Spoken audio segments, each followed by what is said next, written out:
Oh, yes. All right, it is 6 o'clock. I'm going to call this meeting to order. This is a regular school board meeting of the Tri-State United School Board. Today is Monday, May 8th, 2017, and we're located at the TCU High School Band Room.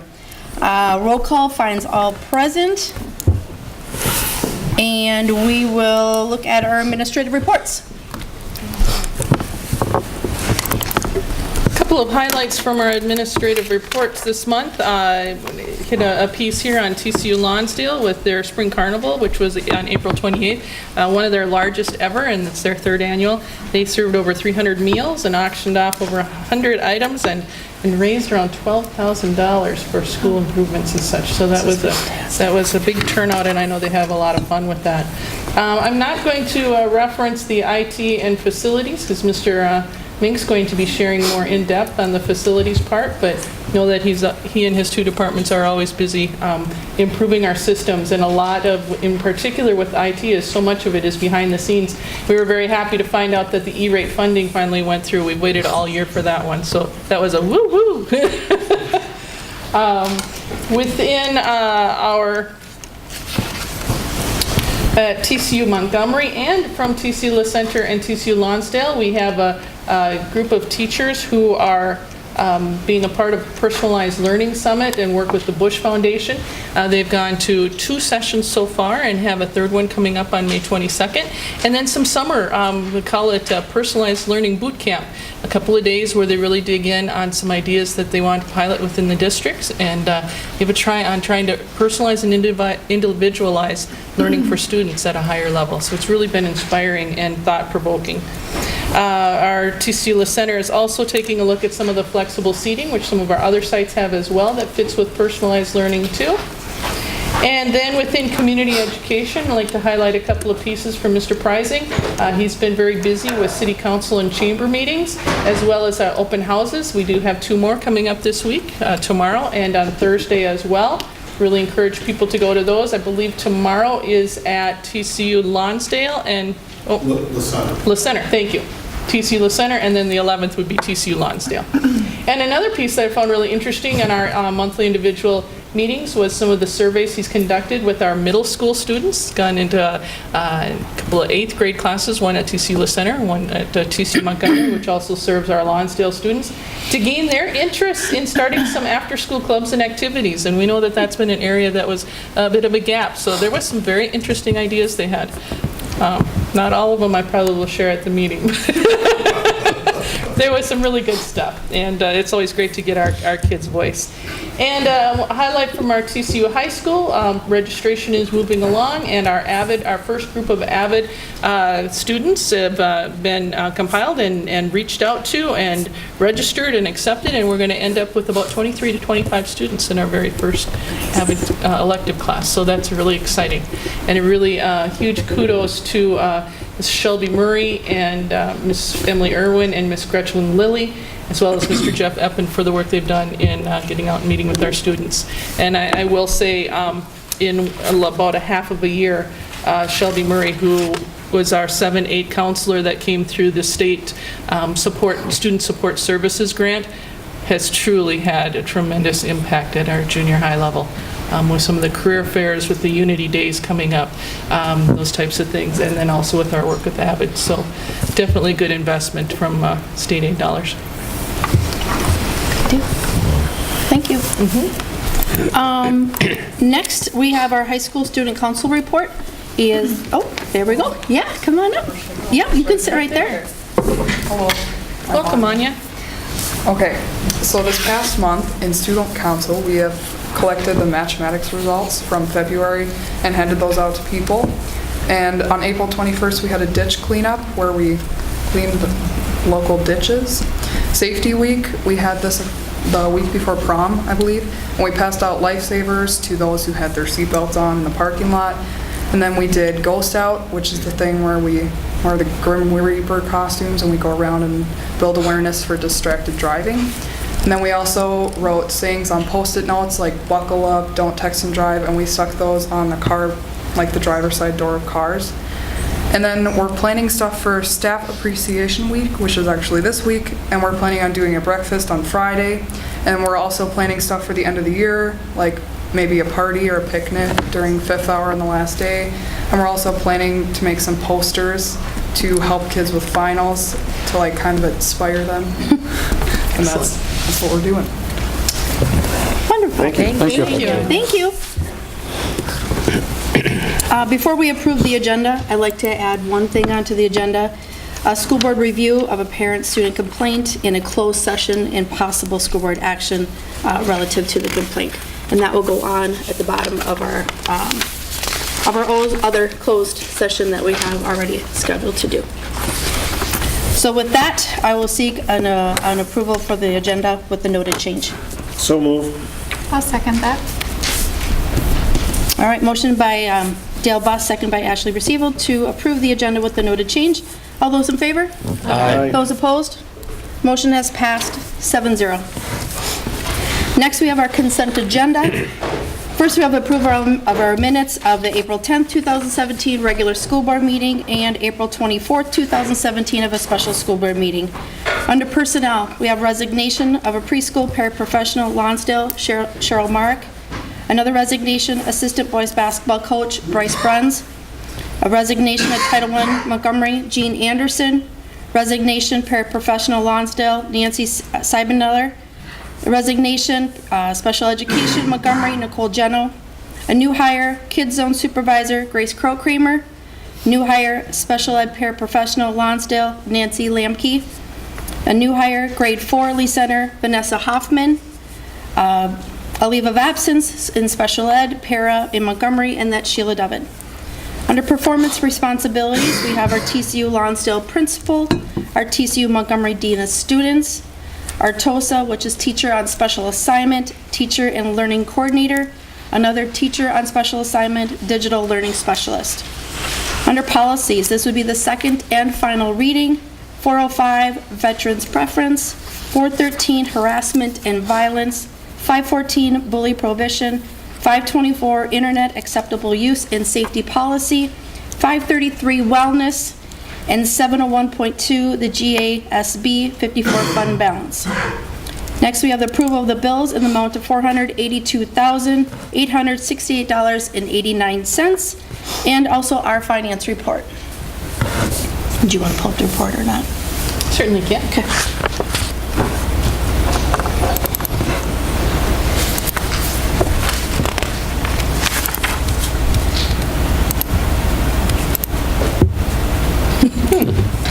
Maybe. I'm hitting the right circle, aren't I? Oh, no, it's a reload. Where is the rotate? It says rotate when you click it. It rotates really fast. Reload. Well, as you can see from a sideways view here, sorry, that I'm not really sure. Usually it's a right click and there it is. You can see within our general fund, okay, now I've lost, there we go. That year to date, we're at about 62%, which would be pretty typical, and especially since we are over halfway through our year. So being at 62% is a good measure there. A lot of year-end payments that will be made, though. Within our food service, we are at about, again, 62%.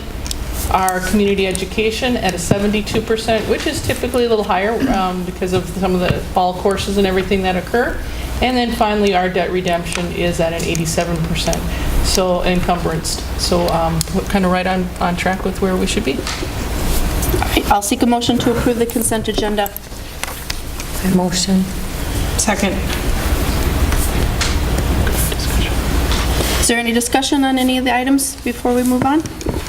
Members of the board, I would like to just highlight the performance responsibilities are the follow-up to the work session, as indicated at that point, and bringing forward the shifts in the performance responsibilities for each of these. And so, as you can see, the TCU Lonsdale Elementary Principal will be focused on being elementary principal with the additional responsibility of the district assessment coordination and other district responsibilities.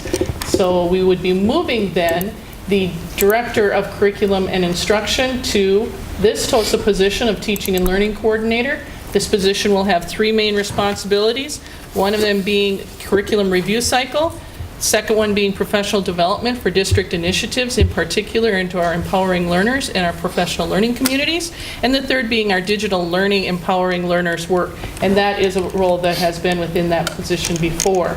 And then you'll see that within the Dean of Students at TCU Montgomery, we have removed the district assessment coordination for that position to focus as the Dean of Students and moving into more proactive strategies and supporting our students and our staff. And then finally, the TOSA Teacher and Special Assignment Digital Learning Specialist is really the same performance responsibility that had been approved before, with just simply a change in the reports to including the superintendent in that role. All right, I have a motion on the table by Krista Gettle, second by Michelle Bocart, to approve the consent agenda. All those in favor? Aye. Those opposed? Motion has passed 7-0. Next, we have our Titan Pride Awards. President Board, everyone in the audience, welcome to tonight's meeting. And I would like to introduce to all of you who have excelled in receiving a Titan Pride Award. And the first one I would like to recognize for an excellent rating in the visual arts section competition and drawing is Sean Liskey.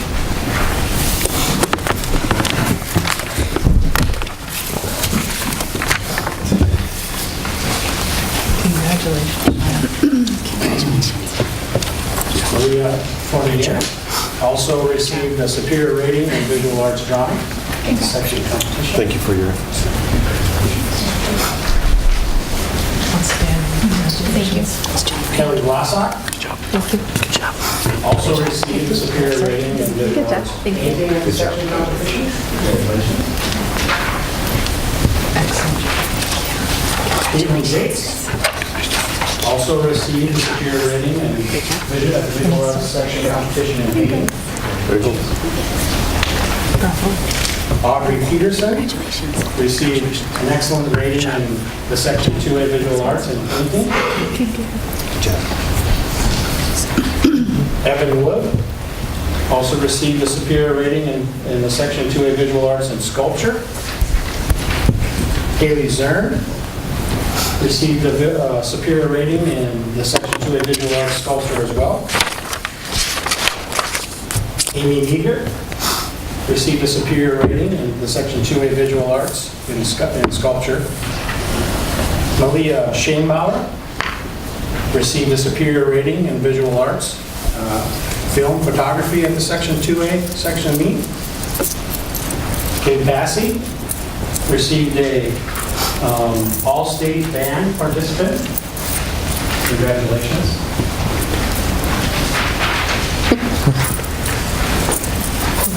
You perform next year. Anya May. Congratulations.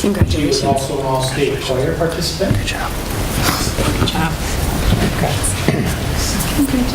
Nice job. Thank you. Look forward to hearing you sing next year.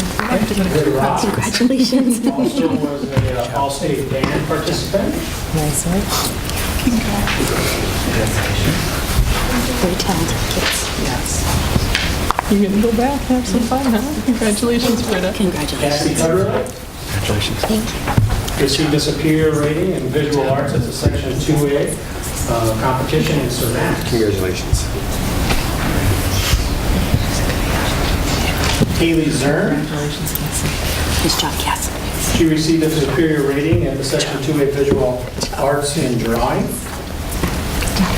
Congratulations. I would also like to recognize some of the students who are not able to be here because they are in sports competing tonight. Keely Oak received a superior rating in visual arts and drawing. Sam Barnack received a Spotlight Award winner, which means he's going to go to state. And he also that is in sculpture and visual arts.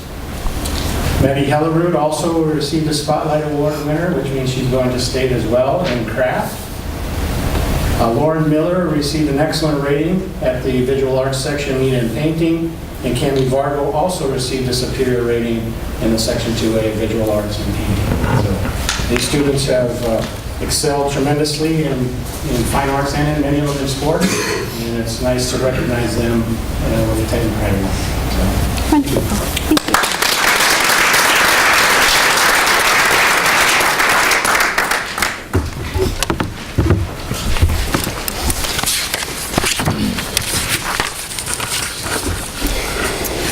Next is our open forum, and at this time, the public is able to come in and speak to the board, and there have not been any requests for this evening. So we'll move on to informational items. And first up, we have our TCU curriculum review of music and physical education. Sarah Kletsky. Yeah, wonderful. Is that okay? I'm going to grab a couple other chairs.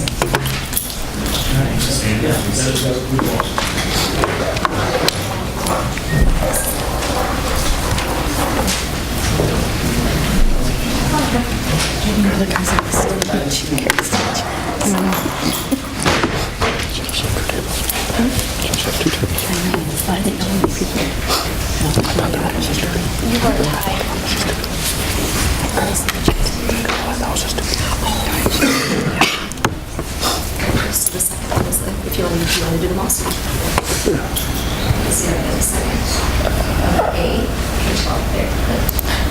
No, so go down. K-12 curriculum. So I'm going to introduce our team that we have here. It's our team from our K-12 curriculum, music curriculum department. We have Tyler Frankhouse, Eric Root, and Kate Borheink, so representing our middle levels, high school levels, as well as elementary within music and as well band. So within for those that are new to the board, I'll give you a little background on our curriculum review. We do have a 6-year review cycle, and so upon consolidation, we developed that according to more of a needs assessment and inventory that we first did upon consolidation, and then placed all of our content areas in a 6-year grid. The cycle is of 4 phases, and within the year 2, we look at really best practices, look at any gaps in instructional resources that we have that are aligned to our state standards. So we look at that within this year, and then propose resource adoption of anything that we might need to really meet those best practices and meet those instructional standards that the state puts in place for us. So through this, we met for 1.5 days, I believe it was, that we met. So, and throughout that, they can explain what we did, and then at the end, we did a resource proposal that you'll see and what that all would include. So I'll let you guys take it away, and any questions that you have, please feel free to ask. Good evening. I think one of the big things that when we first got together with our department to talk about was the fact that we have 5 teachers within our department, and of those 5, 4 of them have been here 2 years or less. So that makes a big difference. Missing our Sarah Meyer, who does the La Center building and also part of Montgomery, and Stacy Lehman, who is our actually most experienced teacher within this district. I believe this is year 7, if I remember, she said, 6 or 7. But I've been here 2 years. Kate and Tyler and Sarah, this is all their first year. So I think the number one thing that we wanted to tackle was taking a look at our pacing, our standards, what will be best for TCU in the future, in the 21st century, in a way that we can really address individual learning as well as the large groups. So a lot of our first meeting was just, where do we see TCU needing to be to compete with other districts, just on an educational enhancement level, and making sure that we can really address all the students in a very wide spectrum and variety of learning abilities, styles, skills, and previous knowledge. So that was kind of where we started with what we went. Just scroll. I have to scroll. Yep. Okay. Oh, okay. All right. So, do you want to talk for a little bit? Yes, please. So for our high school model of curriculum, we took the standards and we broke them into parts, into steps.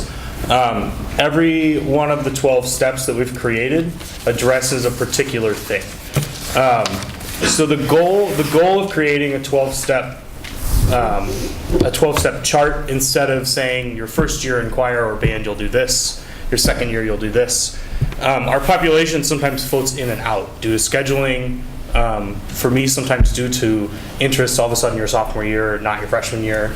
And what this allows us to do is this allows us to take those students that have the basics down and can walk through the first few steps, that we can create an assessment that will do that for them. And as they start moving down the chart, it becomes less about an assessment and more about a project-driven learning. So as you get further down in the steps, you start to find things like preparing a solo for solo and ensemble contests, preparing an ensemble for solo and ensemble contests, composing music, arranging music, and the goal.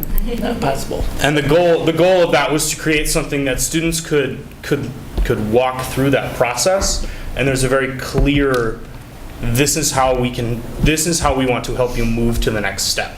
There's a very clear, defined set of lines for them so that they understand, okay, in order to do this, I should be successful with this before I continue forward. And this, again, allows us, if I have, for me, personal example, if I have a senior join choir and they can breeze through the first 4 steps or 5 steps, I can start to give them that more specific instruction. And I can start to work in a way that is more personal for them and more on what they can focus on and what the information that they need. Okay. Right, there's just kind of what we were talking about. We want common assessments. Can the students do this? What do we need to have them be able to in the beginning? What can they, what can't they do? We obviously sometimes have students transfer in from other schools, different elementary. Be honest, sometimes students, it doesn't catch on for the first few years when you're teaching music. It's like speaking foreign language and all of a sudden one day it clicks. And a lot of it just kind of finding out where they're at and then bringing them forward. Music is very project-based. It's not like sitting down and reading a textbook. Obviously, you learn by doing. It's a lot of kinesthetic learning many times. And then, of course, individualized because of all those different levels that they start out with. So. This is a more just narrow examination of what we looked at. So after the high school, we sort of took a look at what we wanted in high school and how we structured that, and took a look down then to see how we can get there. The high school or the middle school pacing charts for both band and choir, we just narrowed down what we were focusing on in particular so that we had a more specific target and a little less of something general.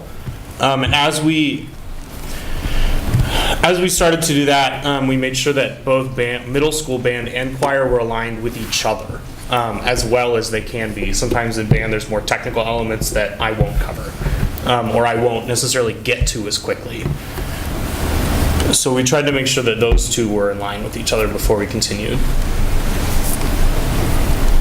That's it. My turn. Okay. During our meetings with our curriculum days, Stacy Lehman and I were able to modify our pacing charts so that they are more uniform across the schools. Previously, my job was between 2 people. Now it's just 1, so it's a lot easier to be on the same page with all 3 schools.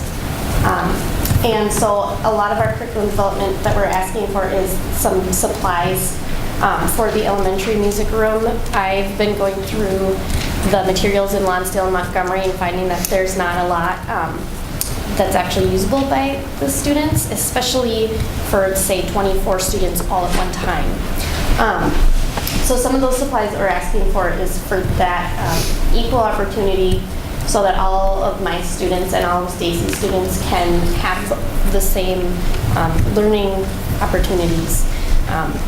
As far as instrumental music goes, and we reviewed our pacing charts to give them the most complete musical experience possible. There's a lot of aspects that go into elementary music, and so we kind of went through the pacing charts and said, well, this is essential. They need to have this in their elementary experience. This they will get later in choir or band. And we're really happy with our pacing charts now. 5th and 6th grade general music this year were new for us, and we did not have pacing charts or curriculum information to work with.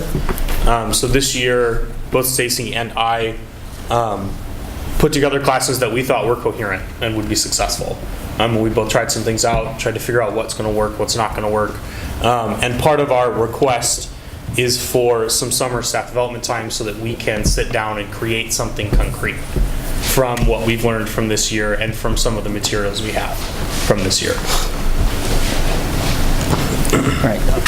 So a big thing that we're coming to you to ask for tonight are materials that allow us to move forward into this model that we want to take on of very individualized, very 21st century education for all our students on more of an individual basis. While the large group choir and the large group band or on any of the levels are great, we have such a diverse group of students. We mix 9 through 12. We have students that have been playing some sort of musical instruments since they are 4 years old. And we have ones that didn't start until they're 12. And I have a senior this year that is picking up a trombone for the first time and started last May in order to try and catch up just enough to get through this year. And she's enthusiastic, she works hard, but the fact of the matter is that she's not going to be where all the other seniors are at. So, but it's all about that individual learning and giving each kid, each student, the best experience, you go ahead, experience that they possibly can. So as we come down into, oh, you want to go back up? Yep. Yes, go for it. I just want to quickly address the technology piece of this. A lot of what we're looking into and what we're going forward after involves some kind of use of technology. As some of the students start to move down some of those charts, we talk about arranging, we talk about taking sound files into software and modifying them to create something different. We talk a lot about recording and listening to themselves to sort of give themselves an outside analysis. And so a lot of these technology pieces that we're asking for only give the students more resources to fulfill those ideas on the chart. Okay. Yep. All right. So I can take this one. please do. But please jump in, because I'm going to go a little bit over some of the, to fill in some of the blanks. But I wrote down what their request was. How typically we go about this in the curriculum review is looking at, as I stated before, what do you need to fulfill your vision for your department or content area or your grade level. And so this is how it broke down. Like Ms. Borhank said, that a lot of those elementary music instruments, there was a lot of holes and gaps in order to really get the performance part for the students and get them really to play music. They might see it on the board and know the content and more written aspect of music, but to actual perform it is another story. So making sure that that was available. The technology integration and personalization more at the middle and high school level. So within those instruments, that's what will allow that to do. And one of the biggest things within that instrument is a new baby grand piano, and that does cover probably close to a third of that cost right there. And so that is one of the bigger investments within the instruments. Otherwise, we have xylophones, bushwhackers, but I'm not quite sure. Boomwhackers. Sorry, see. I trust them to know what those are. But then also then equipment, and going into the equipment, like they said, audio equipment and different things like that, that allows students to record themselves, to hear themselves in a new light, so that they can start analyzing their performances and performances of others as well. And then the resources and software, some of those things where they said they can create and start doing some of those higher level application skills that we want them to do. So within that, our total investment for the request through this review would be a $45,000 financial investment for that. And that would include also some, as they started, I believe you and Stacey as well are doing some summer curriculum writing with Moodle and doing some online coursework at the K4, and then as well as that development at the middle level of those courses that were kind of a pilot to see how they go, and now getting something more concrete there. So, do you have anything else to add? No, just questions from you guys. I do have one question. If you scroll back up to the K4 part of it, when you were talking about charts and modified for the grades 1, 2, and 4, what happened with kindergarten and third grade? Kindergarten and third grade we felt were really solid. Perfect. We looked at them, but we didn't find that we needed much to change. Perfect. So Thank you. we just looked at all of them, we only modified those 3. Perfect. Thank you. I have a question about the instruments that were in the budget, is that in all 3 of the sites, or is the baby grand piano, where is that at? Where are the instruments going? That's that's a 32,500 is combined for every single building, Lonsdale, the center, Monty K8, Monty 9 Okay. through 12. The piano, I'll let you address. Yep. Since it's yours. I can address the piano specifically. The instrument that we have at the moment was purchased used, and it is what's called a gray market instrument. It's made for a different part of the world. So a lot of the construction elements that went into it are not for this climate. And what that means for us is no matter how much we use the humidifier, no matter how much any of that occurs, I've got cracks in the soundboard, which is the part of the instrument that gives it the sound and color that it has. And what that actually causes over time is buzzing and ringing as you play notes that are around cracks. It also has an issue with the tuning board that holds the pegs in tension. So I actually will get it tuned, and about a week and a half later, 2 weeks later, it's starting to fall. Okay. It's doing an overhaul on a piano like that would not be cost effective. Thanks for bringing it down to my level, because I was like, I have no idea what you're saying at first, but that was great, so thanks. And then Okay. just to go off of it, Krista, as well, of that we did look at this to make sure, take inventory of all of the instruments that were at like the lower elementary level to make sure that they were at equal. So filling in maybe some of the gaps that were maybe in Lonsdale, that maybe the center where our Stacy has been for many years and was able to develop that program, and making sure that they're all equal across the board. Okay. The xylophones that we're asking for, they're called floor xylophones, so they'll sit on the floor and the kids can sit crisscross applesauce. And what I found is that in Lonsdale, we have the base, the wood part, but a lot of them are broken, or they were glued on, the bars were glued on, so to remove them, I ruined some of them. And the sets were incomplete. And then in Montgomery, I had two bars in order. I had a C and a D, and then I had an F, then I had a G, and then so if we bought these new instruments, we would take care of them, we would keep track of them. With having just the 2 elementary teachers now instead of 3, I could really keep track of those at the 2 locations. And of course, Stacy is always in her building, so with those instruments, we would really be able to take care of them. As earlier stated, the baby grand piano is a great portion of that money. We subtract that out, continuing on in your curriculum, review, how much, or do you have an idea of how much money would we need to continue to put into this program for year 2, 3, 4, 5, and 6? I was going to say, and I can answer through the maintenance of the tuning and things. You guys can do that, because we do tune our pianos every year, and maybe even sometimes a couple times a year, depending on performances that we have. Honestly, in the state that we live in, we should, if we did an honest assessment, you should tune that piano every climate change, so once a season.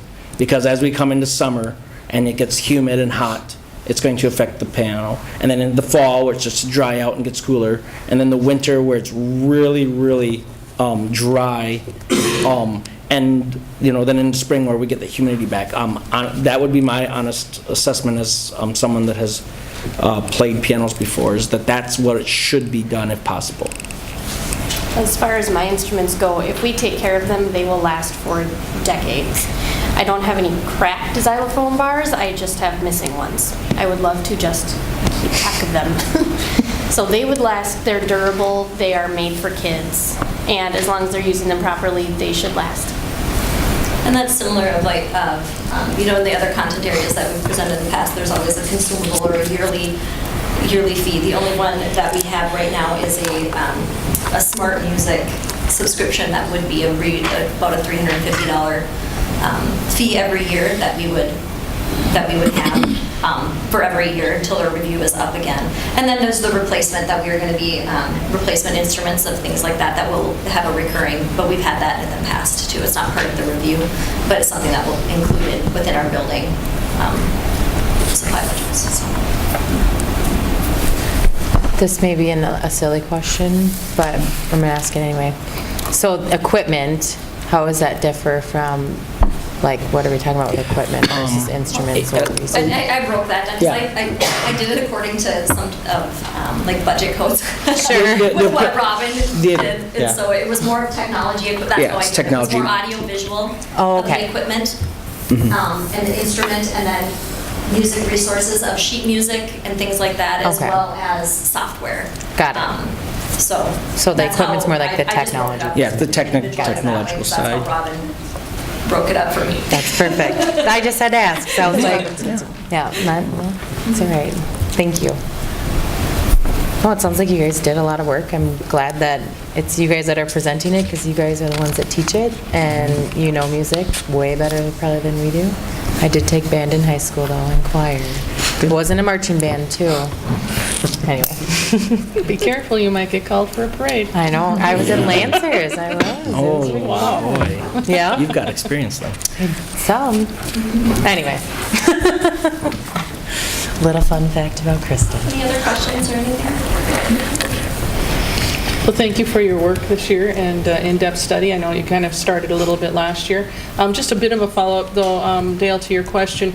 Last year, we started an instrument replacement fund out of our capital, and that was at about $6,000 last year. We kind of look to range that between 6 to 15 out of our capital budgets each year, because obviously each year you want to be replacing the instruments that are owned by the district or adding to in those necessary areas. I'd like to say thank you for that. Right now, I'd like to say thank you all for that, because, yeah, instruments are expensive, and knowing that we can cycle through them. I mean, for instance, if you look at the top, right there, you're looking, if they were new, just at the top of the cabinets, you're looking at about $15,000 to $20,000. So we do appreciate that capital budget. So. Thanks, guys. Thank you very much. Thank you. Thank you. Good job, guys. Gals. Could have our PE team do next.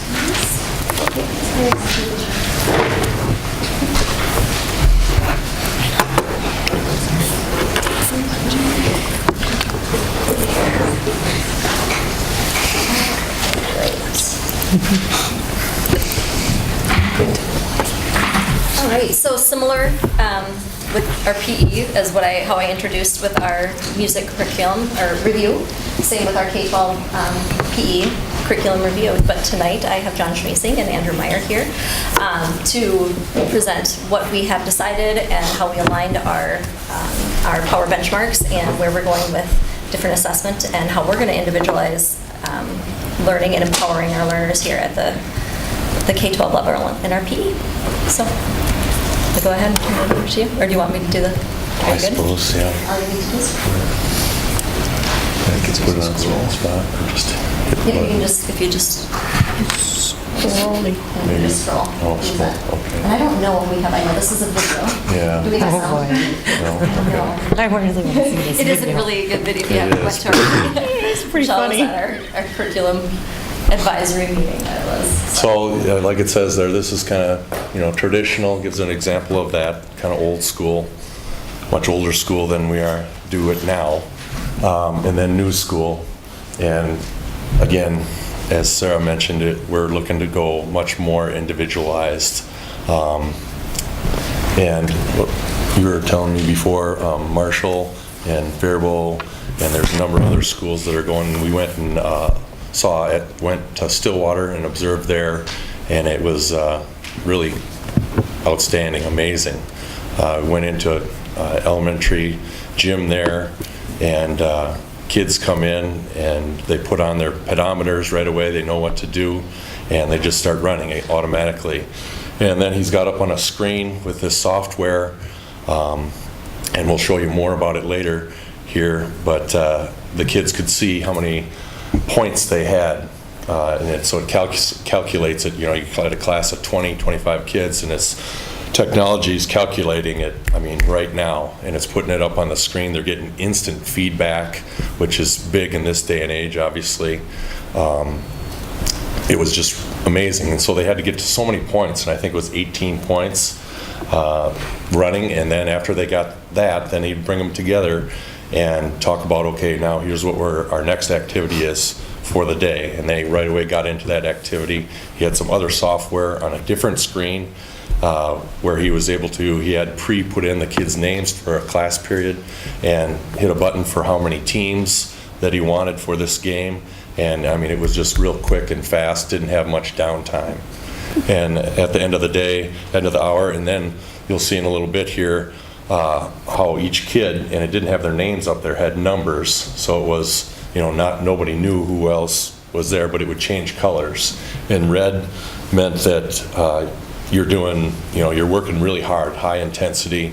And then blue or green was low intensity and you needed to get moving a little bit more. And it was interesting to see the kids knew, you know, they'd been trained and taught, but that they came over when he brought them, most of them together, and if they didn't have enough points, they would stand at the back and they'd be running in place trying to get up to the number of points that they needed to move on to the next level. So it was really self-motivating for them individual, and it was, I mean, so individualized. And we talked about how kind of old school and a little bit how we do it now is more sport orientated. And so this new age stuff, new technology is going much more individualized, where some kids don't have the skill level for certain sports. Well, this is all fitness based and it's very individualized. So we'll get into a little more depth here on all this.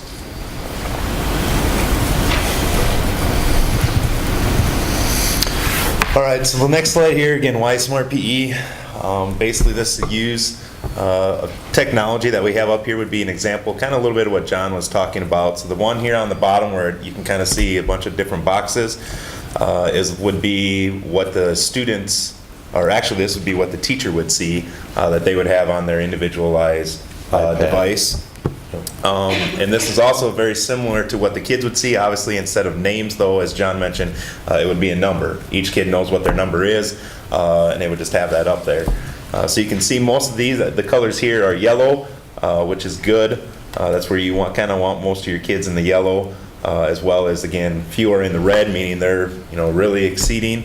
And then you've got looks like Kevin there in the blue, might be slacking a little bit.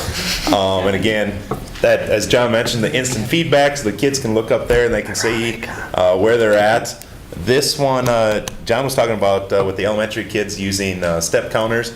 This is more of the high school model using the heart rate monitors. So you can get the number that the big number there is heart rate. And again, that changes and fluctuates throughout the period.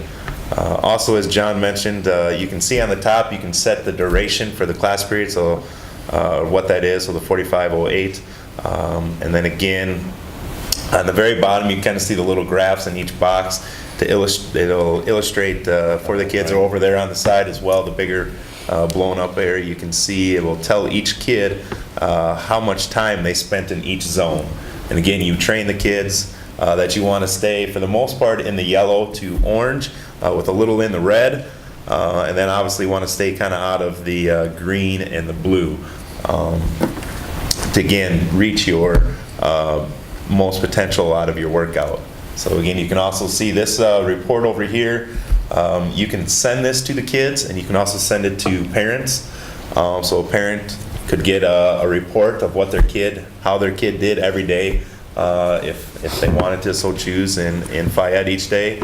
So again, it'll tell them how long the workout was, when it started, their average heart rate, their peak, their minimum heart rate, and then based, again, all of that information is calculated into the system into points. So again, you set each kid's individual points up for them, so that's kind of the individualized part.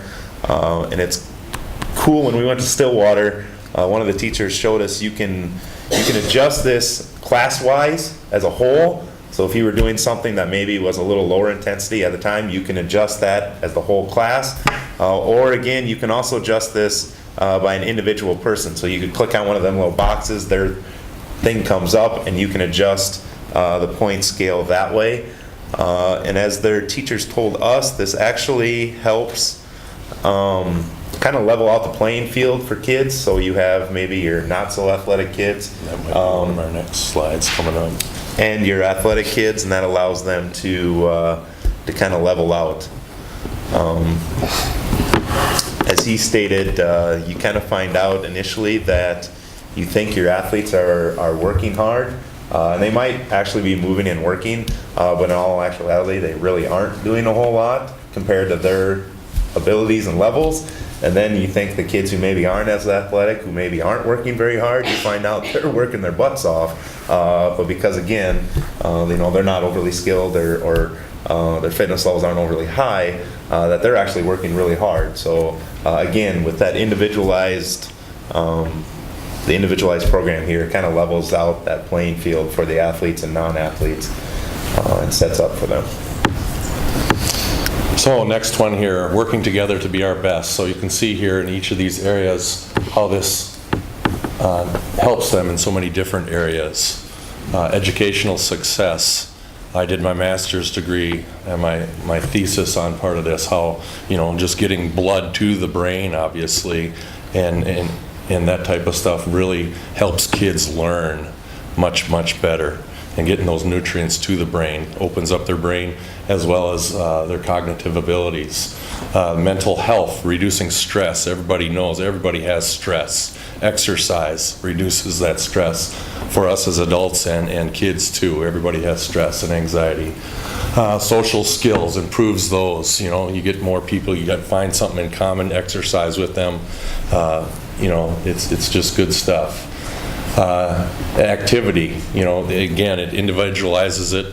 Like Andrew was talking, we'll talk in another slide here, for those kids that aren't that typical athlete, they can see, and the parents can see, and the teacher can see that they really are working hard, even though it might not look like it all the time. Skills, leading into a healthy lifestyle. This is what we're really working for as an education, as a school.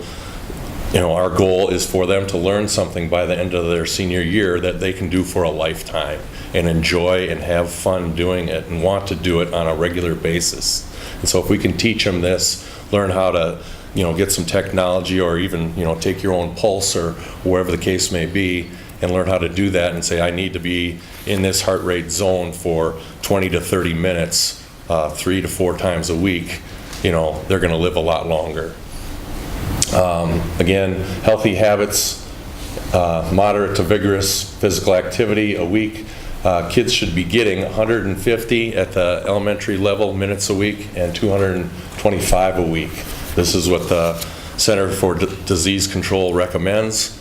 Right now, I think our elementary kids are getting 100 minutes a week, and our high school are getting, they get it 53, maybe our middle school are getting it 3 times a week, 2 to 3 times a week, so they're getting 150. Okay, so we're not quite there. We'd like to get them more, obviously, to get what the Centers for Disease Control recommend.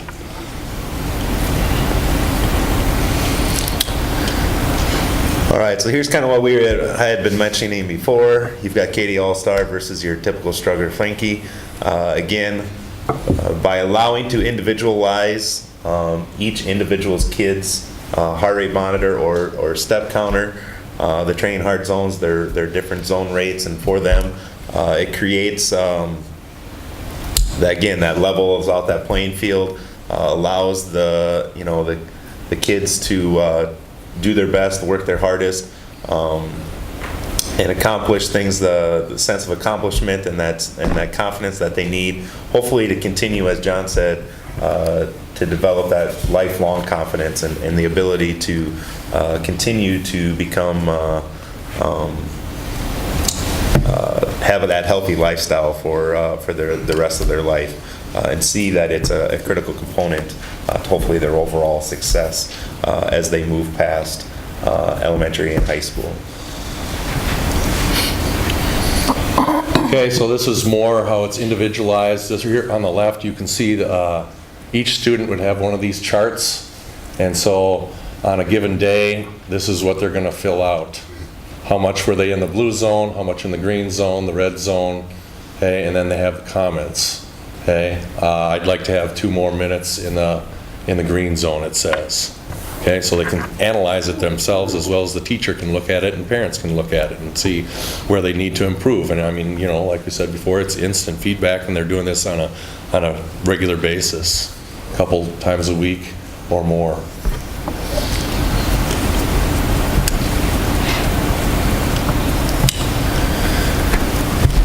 So again, I briefly mentioned before, these reports can be automatically sent out through email address and allow for the data for the teachers, the students, the parents, so they can see, they can track, not only the student can track their own fitness plan or improvement, the parents can also track that.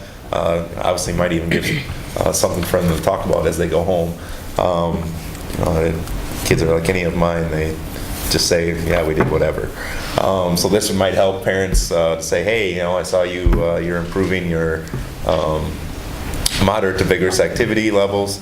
What did you do to help with that? Or, how are you going about doing that? So again, allow that to happen. Again, kids can look at this and help build off of what they're doing with their fitness plan. And again, as if the end result is basically to hopefully help motivate them and their parents and hopefully the teachers to again continue to strive to become better cardiovascular and fitness wise. Okay, so this is kind of part of what we're proposing here. You can see on the left there the bridge. This technology, it's Bluetooth, okay, and so this is like the, what do you call it, the what's on the ceiling there, right there? Router? The router, is that what you call them? Yep, the router. And so that takes in all the information from the heart rate monitors or the pedometers. So you can see 512 classroom, that would be the heart rate monitors, and then the K4 classrooms, they get the pedometers. And then every educator would have an iPad.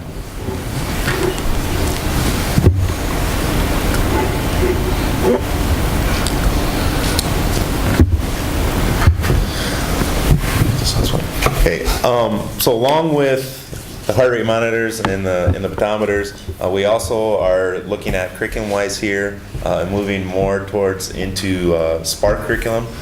SPARK curriculum is something that originated out in, I believe, California. It was created by physical educators. It is aligned with national standards, so your power benchmarks and all of that is basically built right into this curriculum. It's very heavily emphasized with the fitness components and skill development, which again is hopefully what we are moving more towards too. So this, I think, really incorporates a lot of the things that we want to accomplish with the use of the heart rate monitors and the pedometers, for this. This would get us all on the same page district-wide as far as hitting those standards and assessments and checklists. It would be really, really nice, then we could talk to each other on a regular basis and say, where are you at? And, I found this in Spark, this checklist, try this, It would really help a lot for us from a teacher standpoint. It would be really outstanding to get us all on the same page district-wide. This also allows you for teachers to track kids from year to year. So it would kind of already be plugged in. So if John had a student in 8th grade, when they came to me in 9th grade, I can pull up their data from previous years and see where they were at or where they're at. And hopefully that could help me help build off of and create their individualized fitness programs moving forward. And then the same thing, when they came from me and went to, in this case, Mr. Helen or Ken in 10th grade, again, he could pull all that information up and see how they've improved or maybe where they were lacking a little bit to help improve their fitness plan. Just, if I could add just one thing on here, when we looked at Spark 2, we knew as a K-12 curriculum team and PE team and moving towards writing common assessments and things like that. As you know, PE is not a standard assessment, it's all performance-based, and that means writing a rubric for the skills that you want your students to perform. That is very time-consuming and to get, on the same page. And that's one thing that was a real perk about Spark PE, because they had the performance rubrics established, self-assessment rubrics for students to use, for teachers to use, and then they're also editable for teachers to go in, and if we need to change something, that it is that possibility as well. So that was to get that commonality through this was really a big perk.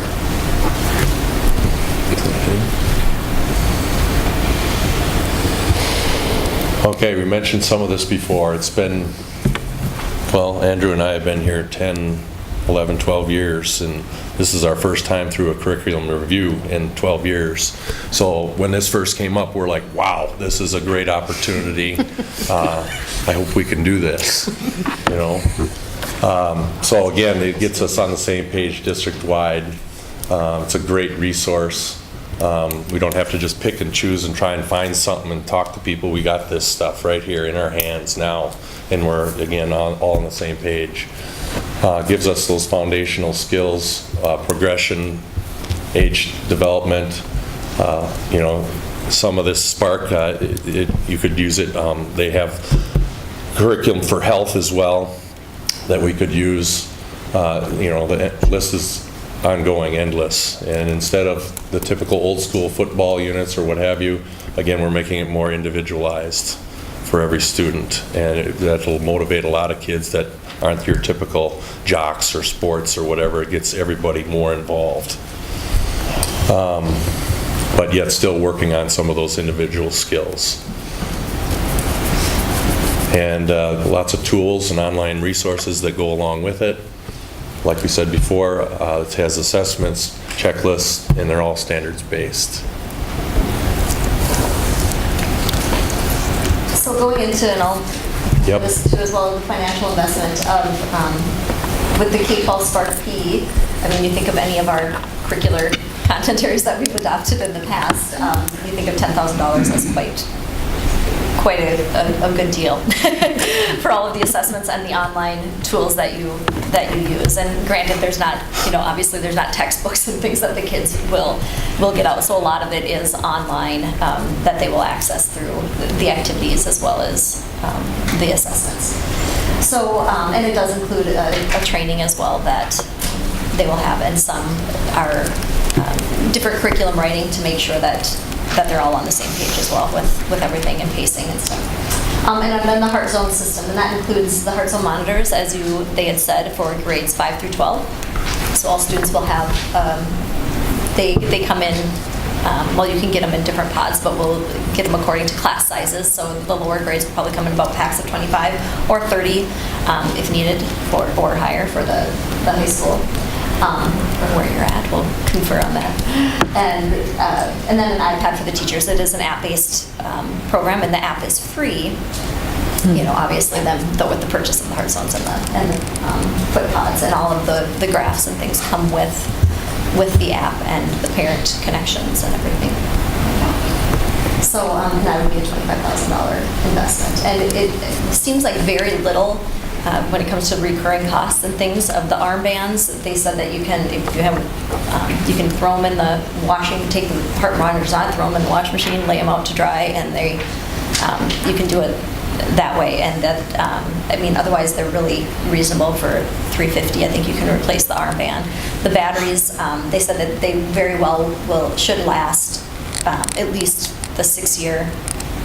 Throughout cycle. The 6-year cycle, no problem at all, that they don't have those replacement needs or anything like that. And they should last, they come with charging cards, and they should last a full day's worth of charge for that one as well. So really the ongoing consumable costs or anything like that would be very minimal for that. It's just more of, same with every year, making sure in our supply budgets that things that might need to, popped basketballs and, things like that, or would be able to be replaced for their activities and things. So overall, $35,000 financial investment for our PE curriculum, K-12. Is there anything that you'd like to add, or any questions that our board has? Okay. The Spark PE, will it be updated as things change, like the materials? I'm guessing because it's online, so like if things change with best practices, or if there's a new assessment tool out there, will it be automatically updated once you purchase it, or will it be? The guy told us that once we buy in, it's updated on a yearly basis. Yeah, yearly maybe? basis, and then we never have, once you buy in, you don't have to continually redo it or add more financial investment into it. So it's similar to what our, same with how we have our ELA and math online subscriptions. Yeah. You can buy them for a 1-year subscription, or that you can do packages. And so we do a 6-year package for this, so we'd have an ongoing, and any updates that are made within that 6 years, we'd automatically get. And then when we're up for review again, if we want to continue that would be something that we then invest in at that time. But there would not be any charges as we go throughout the 6 years. You usually just do an upfront cost, and then they will include those updates as we go. And so this curriculum review, was it all the FIED teachers included, or was it just you, or everybody's on the same page and you guys are all like, this is sweet and we want it, and please say yes? Yes. The one thing that I will add is, this is that individualizing it, there's some training or learning that from our standpoint as well that we'll have to obviously go through to learn how to use all this new technology and software as well. So, hopefully, if this goes through, we can maybe do this training this summer, but if not, it'll be as soon as possible, obviously. Is it training that they put on, or that you guys would just do together, like? It's with them. With them. So it's part of the package of when we do. And then I've also included next year as well, for then the year of implementation, our first year, and this goes for all content areas, we get additional time throughout the school year. So you'll have release days next year as well, to meet as a team and look at assessments, how they're going, adjusting pacing, just having that discussion to make sure everybody's on the same page as well. Sure. John and Andrew, you mentioned that this is a fitness-based program, and then you kind of alluded to something, John, the health portion, the health type classes. Are we going to look to put that into another part of our total school curriculum, or would we still be having, quote, health classes as part of that Spark program? Well, that's something we didn't 100% address, but I think, yes, we're going to go in that direction, try and go with the Spark. And again, that would get us on the same page, the center to Montgomery, and at the high school, if we have multiple teachers for health, And that is next year the exploratory, that it will be within that middle level of how it was before an exploratory. Health was at 7th and 8th grade in the center, and I think it was 7th grade maybe in Montgomery. Yeah, 7th grade. That will be absorbed into our PE curriculum, in which Spark does cover those units. So does Spark have like health and wellness for even the younger grades? Because without one, you can't have the other. You need to know how to live healthily and eat well and all that. So does that all come with does it? touch on it, yep. Okay. And I'm just curious, now it's kind of focused on fitness and heart rate and the zones you need to be in. What do you do now? Are you teaching pulses? Are you teaching those heart rate zones? I use BMI, all of that? I can't speak for John, but I know at the high school level, I do use an app on a phone. It's not the greatest. Kids will always complain that it's not working, so they'll have to sit and do it over again. But we do, every Friday, I do some form of a cardio day, where they have to take their heart rate at the beginning and again right after they're done with the activity, and then we chart that and we talk about it, and I don't know how is it going up or down, affecting them, which is something I've started just this year. Hopefully in a sense, kind of getting them in to this being the next step where we're doing it more so that kind of stuff every day and not just a once a week type of thing. Well, and some of the basics are always going to be important. I mean, just because you may have this, it's still important to know those things. And to even still do football once in a while. And, you know, like some of my kids aren't exposed to those things until they go to gym. So although this sounds really lovely, I think it's still good to keep some of the basics. And it sounds like you can pick and choose, right? Right, you can. So there's always that, or swimming, or whatever, you know. Yeah, and these are, you can take them in the swimming pool. Oh. So, yeah, heart rate monitors, waterproof. And that is another thing too, if they go outside, you know, obviously the bridge isn't outside, so it's not reporting, but as soon as they come in within range of the bridge, then their data from outside will pop up on the screen so that they can see what their activity levels were outside as well. So it doesn't limit you to your, being inside. to your location of where you're at. I think it's exciting. It's I guess I didn't realize we didn't have a real curriculum built for PE. So this is... Well, Andrew and I have written curriculum many times. So I understand you guys have obviously been doing... I feel like we've written. We've never had an actual But you've review. never had something that's been this specific to... When we got your together needs. as a whole department, you know, with the big, Sarah mentioned, we talked about with the rubrics. I mean, we all use rubrics, but the lingo or how we go say things is almost different for all of us. Where again with Spark, it would be common language used amongst all of us. Granted, we all know what, you know, it is. Different lingo But is. it's different But the lingo, what we regurgitate to the kids or you know, use with the kids is different. So what, you know, when they have John and then when they have me and you know, we're referring to the same thing, but we call it something different, they might not understand that or know what that is. Where this way, again, that keeps everyone on the same page with the common language and the common assessments with rubrics and things like that. So Consistency from all the way up. And it's great.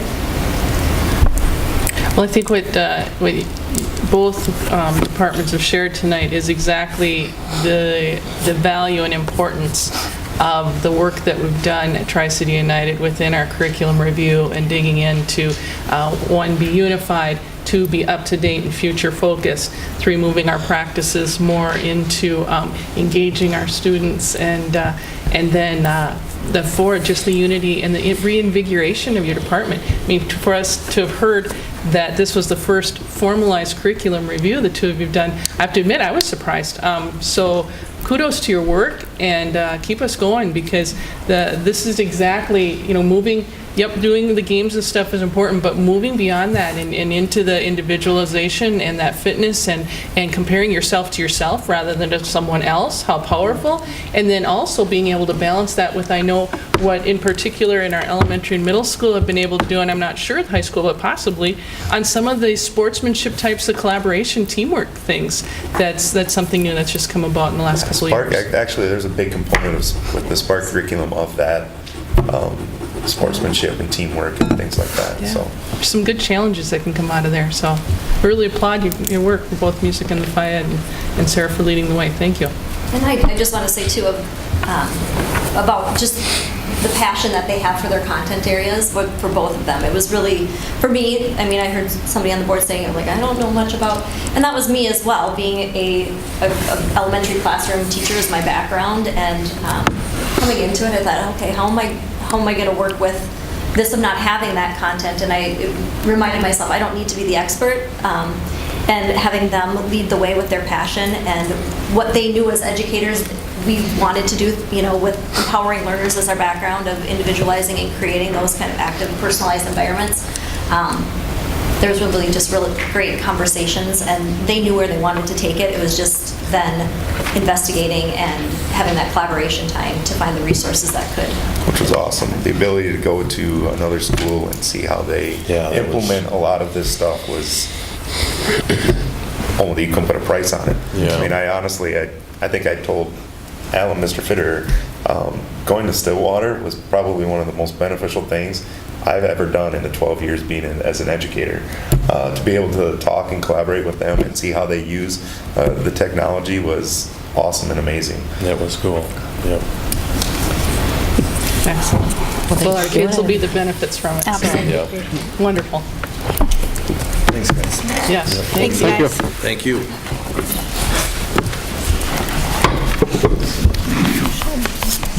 All right, next we have our spring and summer facilities projects.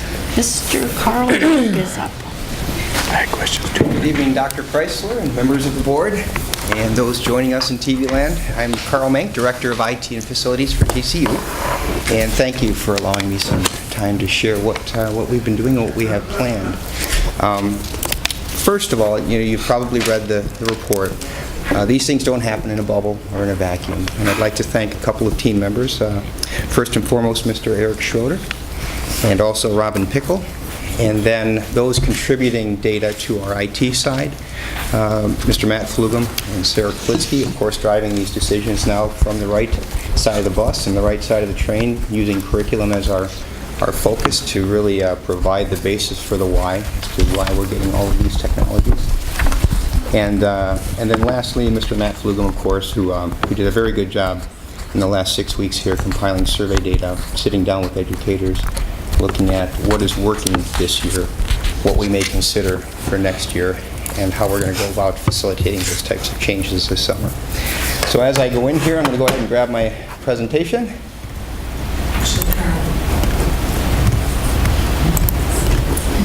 The tabs were up at the top there. Oh, you got them? Thank you. Just a little high. And Dan, I'll move right along. Thanks, Kyle.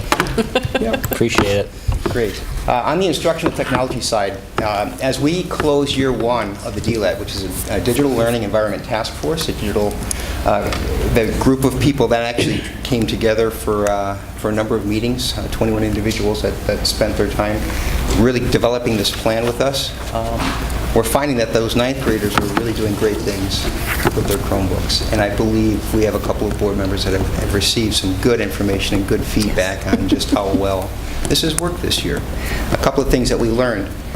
We're going to go ahead and accelerate the pace at which we get those ninth graders engaged. Right away in the fall, those ninth graders will be receiving their laptops and getting right into that good one-to-one model that we're building with the task force. It's reliable, it's a resilient, effective application of the infrastructure and bandwidth that we set very mindfully out to accomplish 2 years ago with a large investment in fiber optics, and we're finding we have more than enough bandwidth. Superintendent Chrysler made mention that assessments this year, those things that we were really concerned about, being able to get the bandwidth for online real-time devices out to FAST, out to Pearson Technologies, out for MCA testings, really went near flawlessly outside of some technical issues on the provider side at Pearson. So this was good. Very good response. What I like to do is align these presentations with our goals and objectives and mission and vision statements for TCU. And as we look at those elements of IT that are improving student achievement, we've got that second class coming in, and we'll have our technology team actually turning over the first lease that we had done, a 3-year lease on those Lenovo Minis, converting all of those now to Chromebooks. And we'll be on a common platform throughout all of our CART systems and those systems that our ninth graders are getting, using Chrome OS as that primary operating system. And continuing, of course, the one-to-one in year two, of course. We're converting 240 CART-based systems to those Chromebooks, and then adding additional units for our ninth graders, and then also a few additional carts for 5th, 6th, 7th, and 8th grade levels to kind of accelerate that process for parent survey requests and what Mr. Flugum has been finding out, and also what our board members have been receiving as feedback.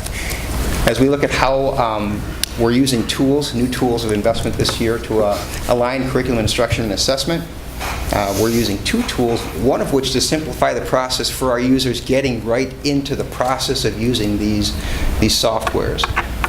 Part of the difficulty when you migrate to a one-to-one device, particularly with your younger learners, is getting the device, making sure that it's charged, making sure that everyone has them and they're sitting down ready for instruction, and then getting them logged in. How many times do we encounter login problems ourselves? Multiply that by a single educator in front of a room of 23 very wiggly bodies, and you can imagine what that nightmare is. What this ClassLink tool does is it gives us basically a dashboard, if you will, of icons that empowers that student to go in there and either use their face by looking at the iPad, a small QR code that they keep with them or in their packet or in their classrooms, or those devices that are ready, eventually a fingerprint or something of that sort that is, of course, secure and invisible and incapturable. But those are the options that we'll have with ClassLink, getting them right into that process of learning versus messing with technology and the widgets.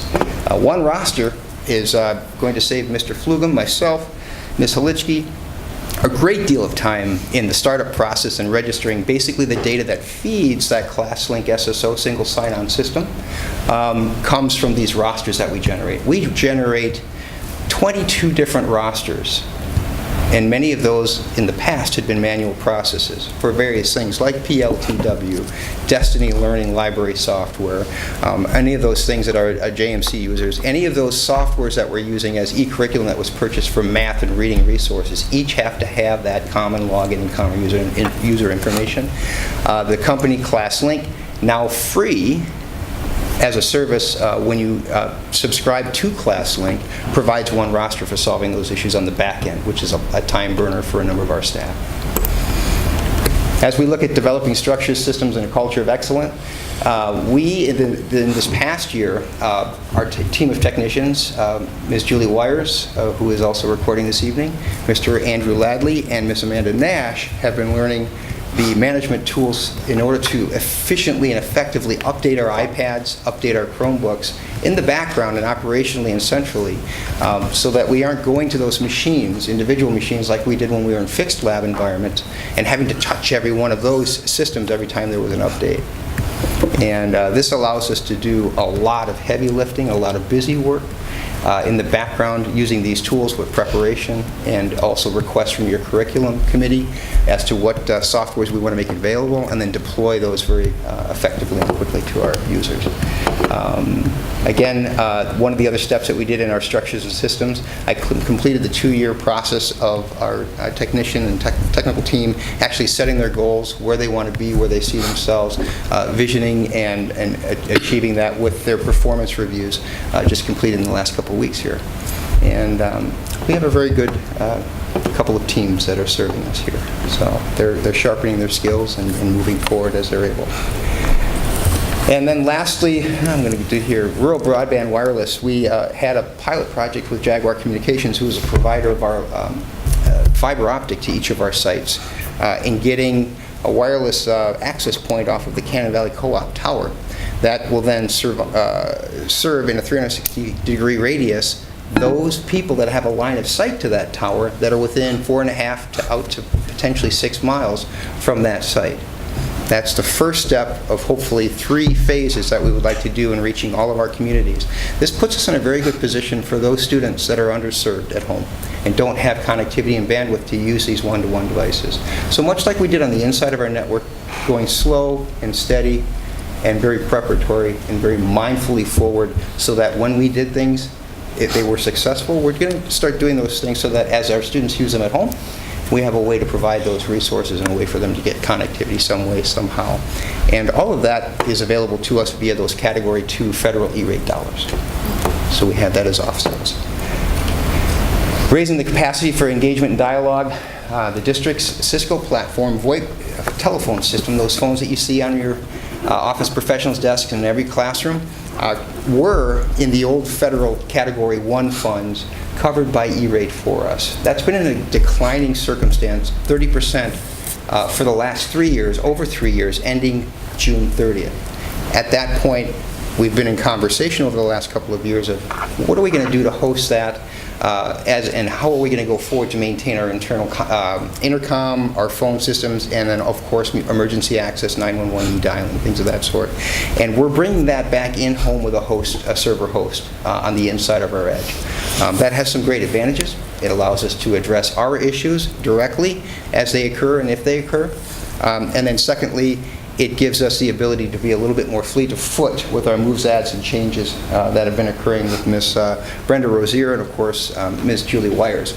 Julie comes to us with a great deal of experience in telco from Consolidated Communications in Mankato.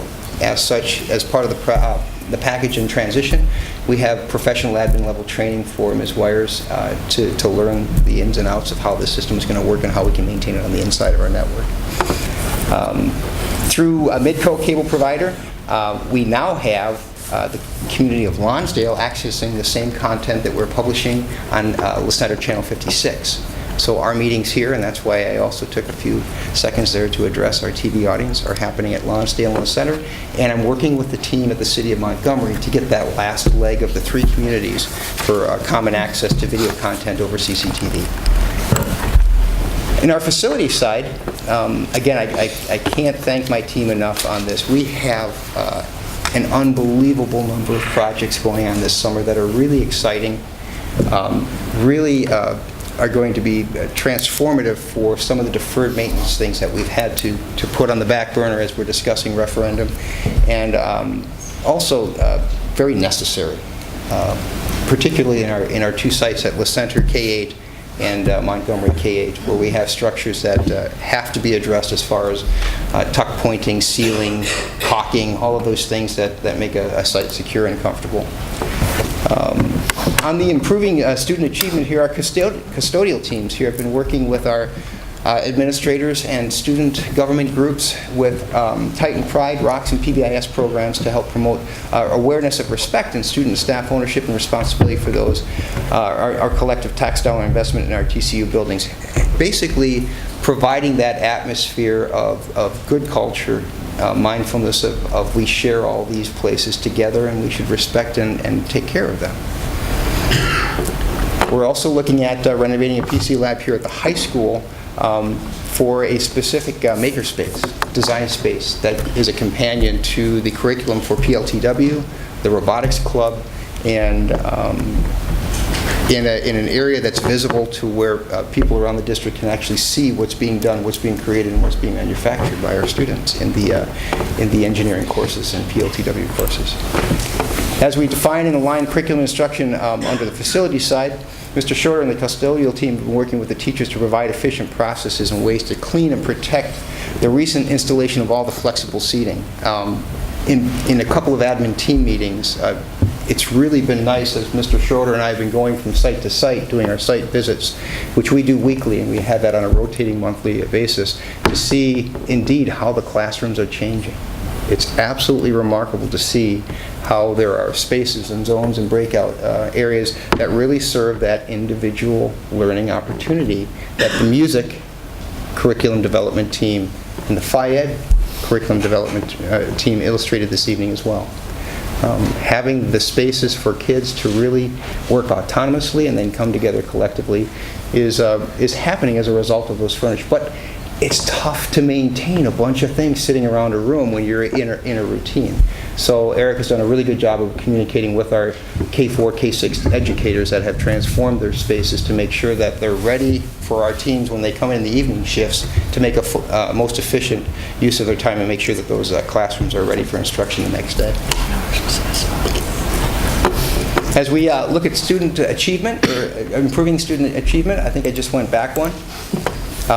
Developing system structures and a culture of excellence. These are the projects that we're looking at for this summer. And we're going to go site by site, and I'm going to hit the big rocks. In addition to these projects are those things that happen with our custodial and maintenance and facilities teams in the background every year, year after year. But these are the things that we're looking at specifically as our larger capital projects and LTFM projects. South side concrete replacement on the La Center Elementary primary site.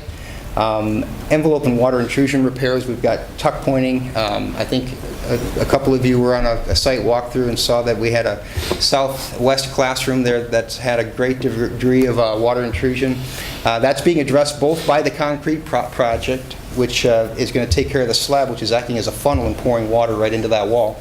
And then the tuck pointing, caulking, and sealing project is actually what's going to seal up that envelope. Internal ceiling grids, the basement grids are rusty.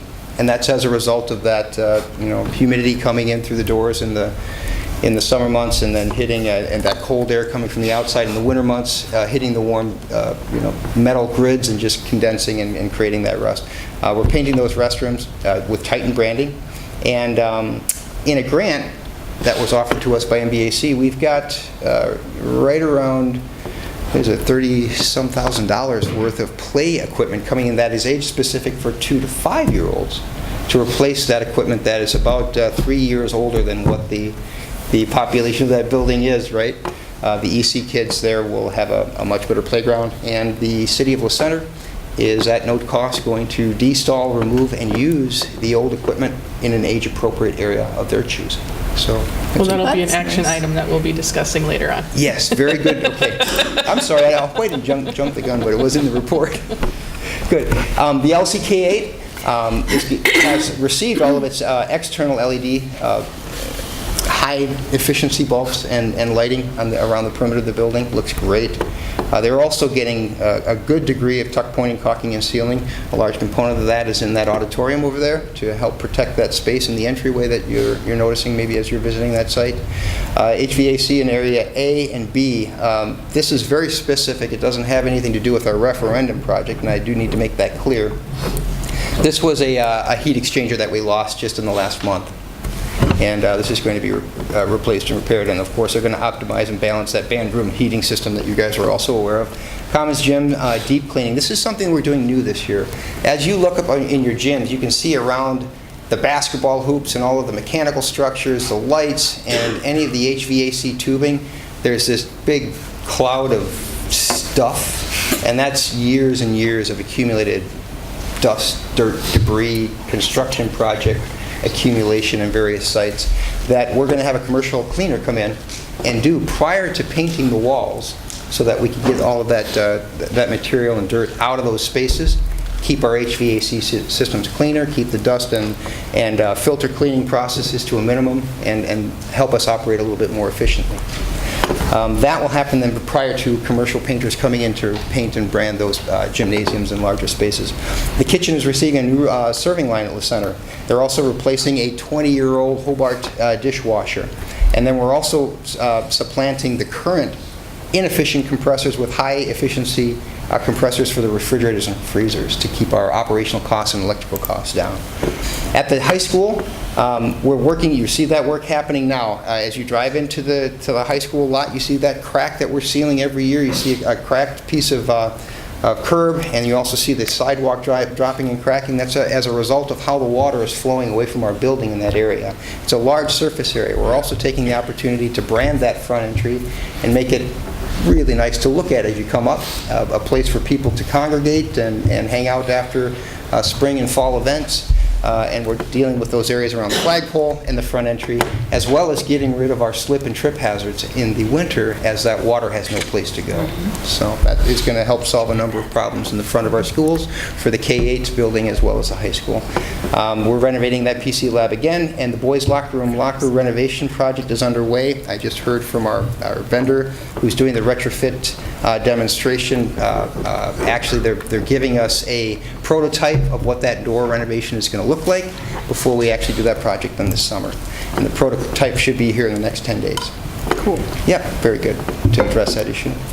Montgomery K-8, main entry safety and security. We've had a drainage issue there, and as you know, when you come for those January and February thaw and refreezes, that's a slippery spot out there, and a mushy spot and a dirty spot, and also a hard spot to maintain in our common space and primary, usually very congested intersection there, going to the gym, going to the instructional wing, going to the district office, and of course serving our rather tight space there for the office ladies. So we're redoing that area as well. The gymnasiums are also getting a deep clean, commercial clean, and then painting and branding.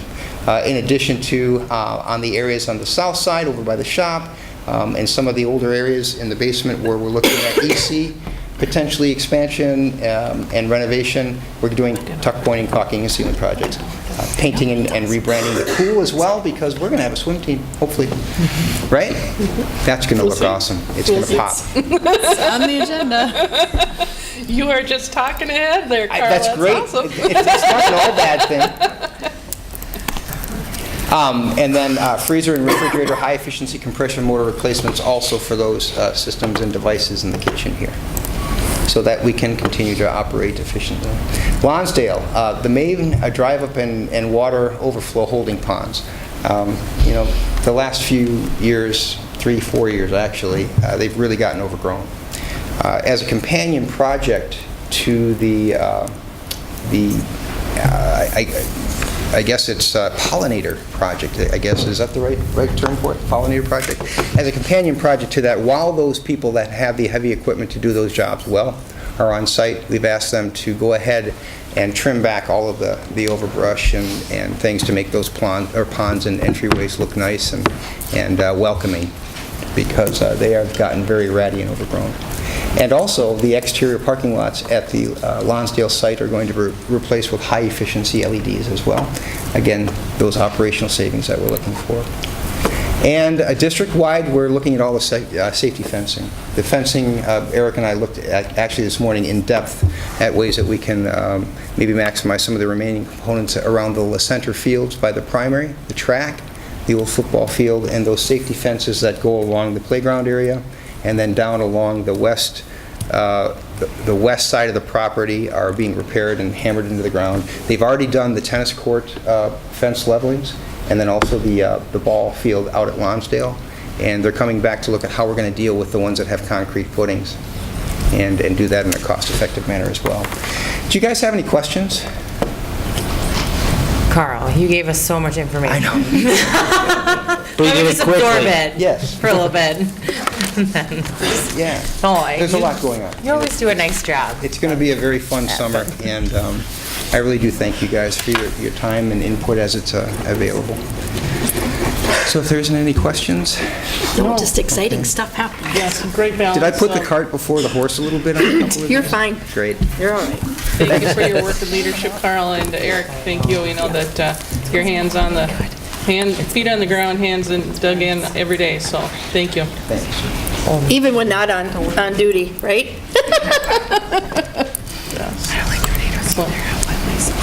Thank you. Do you want to? Madam Chair, we have, I believe, a Titan Award that students who've been able to join us after some softball. By chance, would the board allow us to do a slight agenda change and hop back to Titan Prides for a bit? Titan Prides, absolutely. We got two of them here, so yeah. Wonderful. Nice. They snuck in on you there, Mr. Murray. How'd you do? Well, you're not with the award. I would like to recognize Mandy Helleruth for her Spotlight Award for the in-state competition in her visual arts for craft.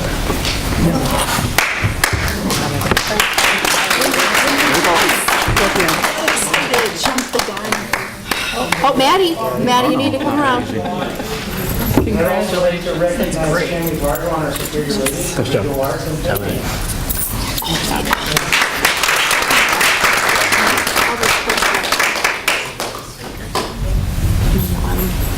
Congratulations, Kim. Thank you. Nice job, Kenny. Good stuff. Thank you. Ready to go? Thank you.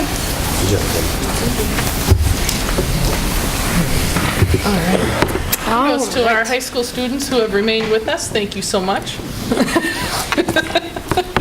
Now I brought attention to them, so they really can't go, right? That's right. Not done yet. We got a long way to go. Next, we have our summer food service program for TCU Lee Center and TCU Montgomery.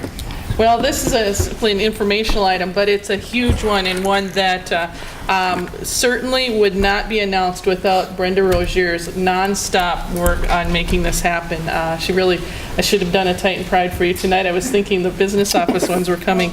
As you may recall, TCU Montgomery K-8 has been designated as a summer meals site for the last 2 summers. And TCU La Center was able to have summer meals through the summer migrant program. One of the constraints, though, of having the summer meal program through the migrant program was that only a certain percentage of students who were not in the migrant program would be able to access it. And so with the move of the migrant program going to the largest area with migrant families in Waseca, it opened up the door for us to be able to apply for a summer meal program at TC La Center. And one of the qualifications to access summer meal programs is a certain percentage of free and reduced lunch. And ironically, we once we dug into this, found that there are certain census areas, which you wouldn't think a smaller community would have more than one census area, but the center did and does. And right where the school is located, those of you who know the area, there aren't many homes around there. You have a cemetery, you have a tennis court, a football field. There's not a lot of free and reduced lunch in that area because there aren't homes. And so that small area where the school is located did not qualify, but other areas of the town did. But there wasn't a location to be able to serve lunches at the other parts of the town.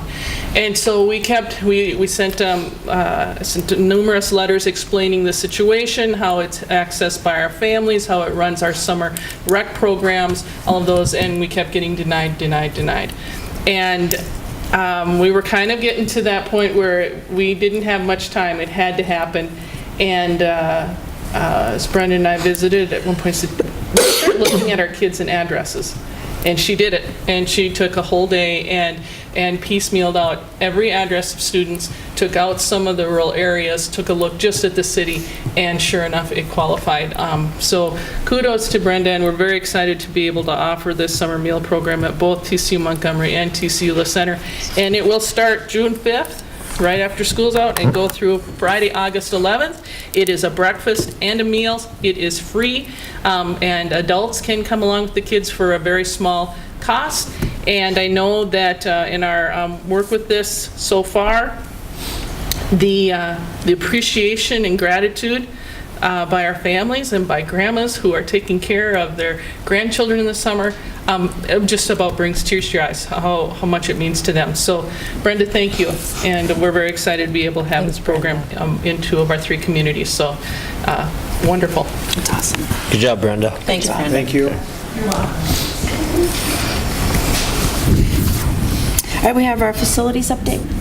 Yes, I just wanted to kind of keep you up to date at our our work session. I shared some to-do lists and everything, and one of those pieces on the to-do list was for me to follow up with a meeting with our Teamworks and ATS&R. As you know, Teamworks was the organization that did our enrollment projections back in 2014. They did a revision this winter with having 2 more years of updated data. And as I shared with you a few work sessions ago, there were some pretty significant changes. And there was a real quandary for us as to what was causing that. And so I'm really pleased to share with you what the findings were, and that things kind of make sense, and but that our enrollments still are going to be projected to grow. One of the areas that was of question were the kindergarten numbers, and those projections seemed extraordinarily high.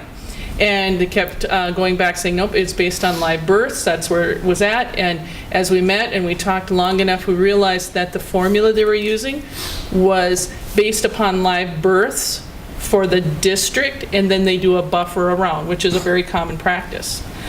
And so then they do your historical percentage of capture rate, meaning of those live births 5 years ago, what percentage of those children are you as a school district capturing? Well, it appeared that we would be capturing a much larger number at each of our sites, in particular at TCU La Center in comparatives. And as he began to talk and said, well, yeah, it was that percentage of the district, and I said, we had kind of that aha moment in the room. Because of our historical within our district having been 2 separate districts, the percentage of capture rate in La Center's history was quite high because it was the La Center district. And the Montgomery Lonsdale percentage of capture rate, because it was a larger area, was a little more right on.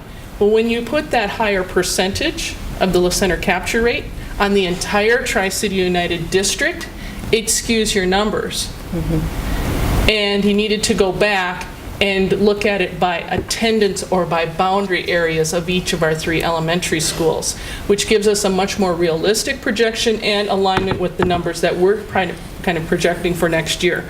So that was a good thing to find out, because it was really, we couldn't quite figure out what was happening, and it makes sense and it's logical and it's all clicked in and accurate. The other piece, if you recall in that projection, is you saw our secondary numbers even higher than what the original projection was. I think I remember Michelle's comment, oh my goodness, this is even higher than what it was. And we wanted to do a double check on that as well. And with the 2 additional years of actual enrollment numbers, it found that within our grades 5, 6, 7, and 8, we have moved from a 98% retention meaning that as students get older, you do calculate what percentage of students stay with your district. And we were at 98%. Well, in these last 2 years, that has shifted, and we are at 102%, which means that we are retaining not only the students we had, but also adding to it, which is compounding then our growing enrollment at our secondary levels, and which will have a significant impact on that enrollment at eventually our high school. So then our next question was, because of that adjusted kindergarten, which again will roll forward, does that mean that we'll have then this bubble and then it's going to go back down? Well, we went back and took a look at any 4 groupings of grade levels, because obviously a 9-12 high school. And even in the areas of the kindergarten numbers being more right on or more connected to the percentages as they should, we would still project enrollments of 608, 612, 577. And again, that's looking forward. And if we continue that 102% retention rate, those could go up. And keep in mind that our high school capacity is 490. So there was a lot of ahas in the meeting. It helped us to all understand how we take a look at a consolidated district with the skewed history that comes about it, and we all got a lot smarter during that day, and also found that the projections continue then to show a growing enrollment of a school district. Even though this year was projected to be a plateau, which we are seeing, we are looking at an uptick then going forward. Other facilities updates is that in working with Sue Peterson from School Perceptions, as well as Dennis Cheeseborough, who was with TeamWorks in the enrollment projection piece, and Dave Maroney with ATS&R, we've been trying to get our calendars to match up to set up 2 to 3 facilities task force meetings. We're pretty close, about this close to making it all work. We're looking at a May 25th with a meeting for the survey results presentation, and then also a processing of those results, and then an enrollment update. Meeting 2, we're anticipating to be June 6th, with bringing back some design ideas based upon the task force's processing and those enrollment adjustments. And then if needed, a meeting 3, we're looking at a date before June 26th with the final package and formulate the recommendation, and the timeline looking to bring a recommendation or the progress to the board work session on June 26th. So the next to-dos is to firm up that 3rd meeting date. Right now, the only date that looks like it's going to work for everyone is June 22nd, which is June 22nd is the board recommendation. I'll have to go back and recheck that piece. So we might be set to get it all done, and I'll get letters out hopefully before the end of this week. Perfect. Thank you. Yeah. Any questions or anything? It's great to see enrollment's up. It's tough to see enrollment up. Yeah. That's going to hit a lot sooner than we thought it was going to hit, so. Yeah. This high school is going to be busting at the seams. Yep. You're going to need to do more tuck point. All right, is that it then? Yes, that's all I got. All right, next we have our enrollment update. Okay, come on there, mouse. As I said just a moment ago, we knew that this year was a flat year, and that is what we've kind of seen throughout. We had some move-outs within our lower elementary, and we had some move-ins at our high school. And you can see then it balanced out to be the consistently same 1837. Again, real students, not ADMs, which is what MDE calculates us on. And so with that, at an 1837, to our first year as TCU, we were at the 1758. And we have consistently stayed about even with last year at this time of the year, and probably will finish out the year around that number. So we will see where next year brings us, but I do know as we roll forward our numbers, we do look for that to increase. All right, we'll move right along to our committee updates. I know with our supplemental activities group task force, we are meeting with the negotiation teams on Wednesday, doing a presentation there, and also with our Q Comp task force also that was done up. We'll be presenting at that same meeting with the negotiators too. So those are done. Yay! So, See where they go. yeah. And we haven't had too many committee meetings since our last time. I would think there was a Southwest Metro since the last, or is that always on the work session time? It's going to be a week from tomorrow. Okay. Yep. So, And our Q-Comp is always ongoing. We're starting to plan for next year as far as our teacher workshop goes and all those big events that happen before school starts. So I think that's it. I think so. Yeah. Right? Well, yeah. All right, we'll move on to new business. First, we have our New Zealand, Australia trip for June of 2019. Members of the board, this is the follow-up action item from the last work session when Ms. Emily Irwin presented the trip with the itinerary and then continue to work with the EF Tours, who are a very established company, and recommendation to plan for a June of 2019 student trip to Australia and New Zealand based upon student interest in wanting to go somewhere other than Europe, and also looking for a place in the world that has been experiencing a calmness. Hopefully continues. I'll make a motion. I'll second.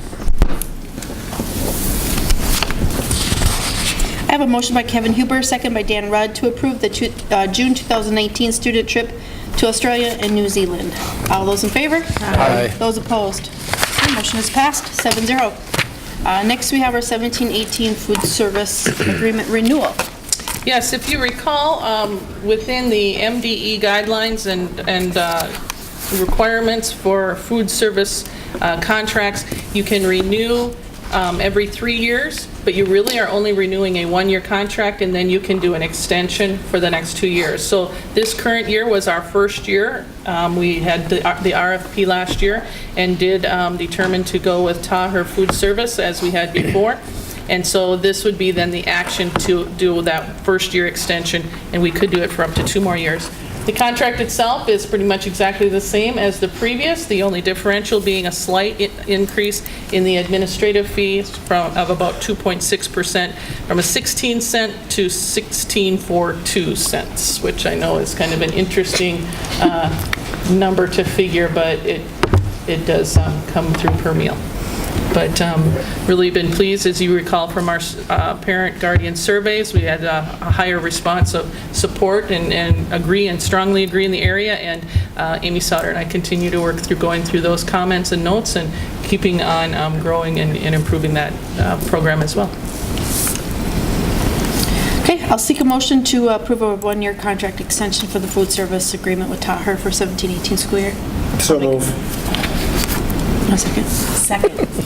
I thought you were going to get it. Motion by Dale Boss, second by Michelle Bokar, to approve a 1-year contract extension of the food service agreement with Taher for the 17-18 school year. All those in favor? Aye. Those opposed? Motion is passed, 7-0. Next, we have our Minnesota State High School League renewal. This is an annual renewal in order for Tri-City United to be a member of the Minnesota State High School League, and for our sports and activities to be able to be recognized and involved in the tournaments and the conference and the subsections and all of those areas play and competitions. And the contract is basically the same as it has been in the past, correct, Mr. Mary? I'll make a motion. Second. All right, motion by Danny Rudd, second by Krista Gettle, to approve the 2017-18 resolution for membership in the Minnesota State High School League. Since this is a resolution, it will be a roll call vote. So, Dale? Yes. Yes. Yes. Yes. Dan? Yes. Kevin? Yes. Marcia, yes. All right, all yes, the resolution has passed. All right, next is our TCU Titan girls swim team. As requested from the last work session, and update that Mr. Mary was able to provide to us on the girls, the possibility of adding swimming as a TCU sport for the 17-18 school year. We will bring forward an action item. And Mr. Mary, is there any additions to what we had from the work session? No. It's basically the same. Okay. So at that point, you knew we had approximately We've got about 12 to 13, somewhere in there, girls that are interested that have signed up for it. And then Jordan has shown interest, has not committed yet, but has shown interest that there's another 10 to 12 interested there. Asika's still looking into it as well. Are there any follow-up questions from the work session presentation, though? I know we spent quite a bit of time on that. Like we said in the work session meeting, we're not holding anything ready. If it doesn't work, if it fails, then when it shows up, we just don't do it. But I don't think that's going to happen. I'll make a motion then. I'll second it. I have a motion by Dan Rudd, second by Ashley Receival, to approve adding the TCU girls swimming as a Minnesota State High School League sport beginning with the 2017-18 school year. All those in favor? Aye. Those opposed? Motion has passed 7-0. Next, we have to declare the access playground equipment as surplus, I believe, over in Lee Center site. Yes, this was referred to quite a while back when we found out about the possibility of the grant with the Head Start program, but it really started prior to that as we were going through some our facilities and equipment with our property and liability consultant and taking a look at areas that we were at risk of liability issues, and that the current playground equipment there was one that was highly highlighted by him and recommended to do something with it or make some drastic changes. And so it was ironic how the stars aligned, and Head Start asked, would it be okay if we, so we received this grant, if we were to bring a whole new set of playground equipment to that location. And so in following our policy 802, which is disposition of obsolete equipment and material, as well as the allowance for the designation of equipment as surplus, I recommend to the Tri-City United School Board that the following equipment be designated as surplus. And this would be the playground equipment located on the south side of the Tri-City United Primary School. Per school district contract and bidding procedures, there is an allowance for contracts between government entities, which means that we would not need to put it out on a public bid if we were going to do a contract with another government entity, such as a city or a county or the state. And so in order to there is an allowance for that. It would just simply be a contract with some of the possible provisions being that whomever that government entity would be needs to come and remove it, take care of all the removal of the area, and then assume all liability for that piece of equipment, therefore going forward, as it would not be on our books any longer.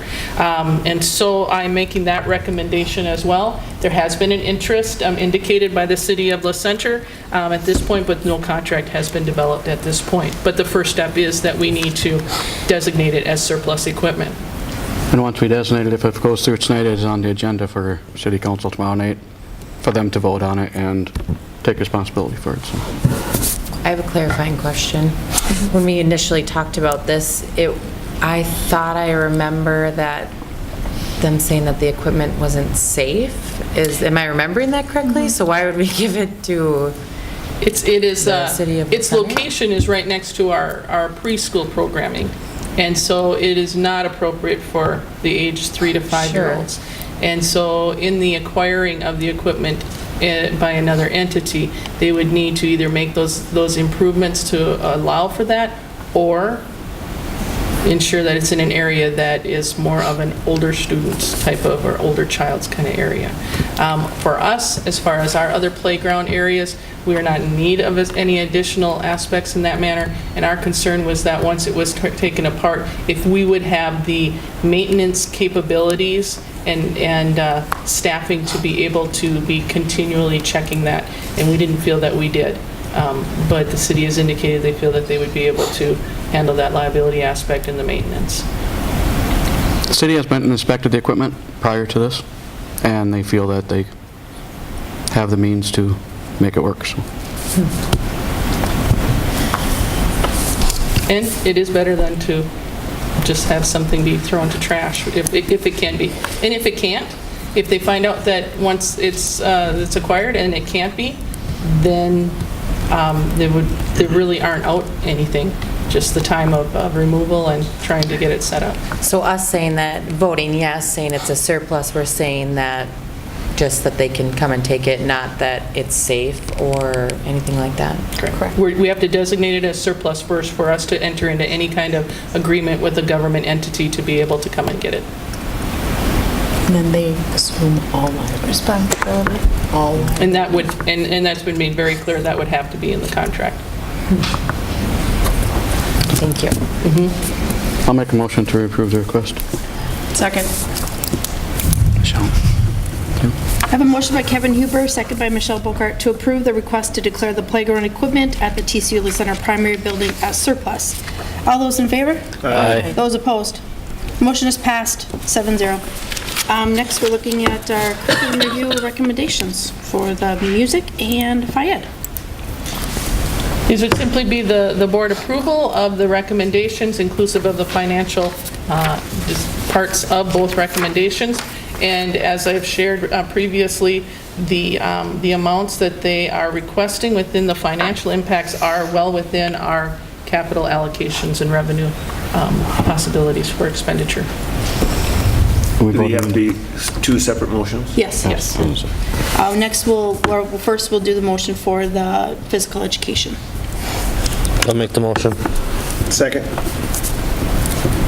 Motion by Dan Rudd, second by Dale Buss, to approve the curriculum review recommendations for the physical education.